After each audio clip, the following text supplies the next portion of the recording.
طبعا انت عارف اللي انا فيه، بس ازاي تقدر تقولي معلومات زي دي او تساعدني في الموضوع ده اصلا؟ انا عارف ومقدر تماما اللي انت بتمر بيه، ومش هحاول اجامل الموضوع لان انا حاسس بكل اللي بتقوله.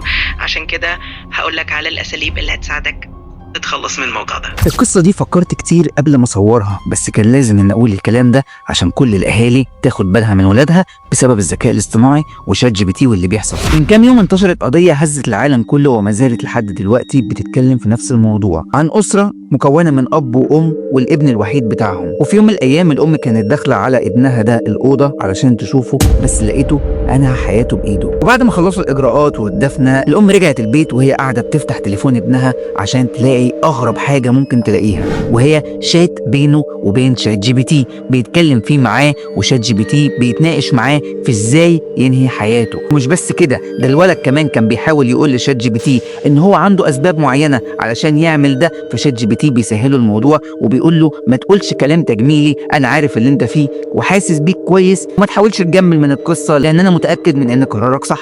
وطبعا اللي زاد وغطى على كل ده انه شات جي بي تي كان بيديله وسائل واساليب معينه علشان يعمل ده بيه، وكان بيساعده في ده عادي. فعلا الاب والام في الوقت ده اعتبروا ان شات جي بي تي هو الجاني في الموضوع، ورفعوا قضيه ضد شركه اوبن اي اي اللي هي الشركه المالكه لشات جي بي تي، وقالوا فيها انه كده شات جي بي تي هو المسؤول عن اللي حصل لابنهم، لانه ساعده اولا وسهل له الاسباب اللي ممكن يعمل بيها كده، واداله كمان وسائل ممكن تساعده في انه يعمل كده. ومن هنا القضيه بدات تتناقش جوه المحكمه. بس رد شركه اوبن اي اي كان غريب جدا في الموضوع ده، وهي لما قالت انه شات جي بي تي فعلا ممكن يعمل حالات زي كده مع طول المحادثه اللي بينه وبين الشخص، ممكن ان هو يبدا يقول كلام مش بيحافظ فيه على وسائل الامان اللي المفروض ان هو متدرب عليها كويس جدا، بس ممكن في بعض الاوقات ان هو يغير من كلامه ويبدا ينساق ورا كلام الشخص اللي بيتكلم معاه ويساعده في الكلام ده. زي ما كلنا عارفين ان شات جي بي تي ذكاء اصطناعي بيبدا ان هو يسهل لك اي حاجه انت بتقولها، يعني اي حاجه هتقول له انا عايزها منك هيقول لك ممتاز، الحاجه دي جميله جدا، وهيحسسك ان انت فعلا بتعمل انجاز عظيم جدا، وده في اي مجال او اي كلام هتقوله له، يعني من الاخر بيريحك في اي موضوع. فيا ريت ناخد بالنا كويس جدا واحنا بنتعامل مع الذكاء الاصطناعي في المواقف دي. الفيديو ده اساسي للتوعيه، فكان لازم اقول الكلام ده، ولازم كل اب وام ياخدوا بالهم كويس جدا من اولادهم ومن اي حد صغير بيتعامل مع الذكاء الاصطناعي او بيتكلم معاه،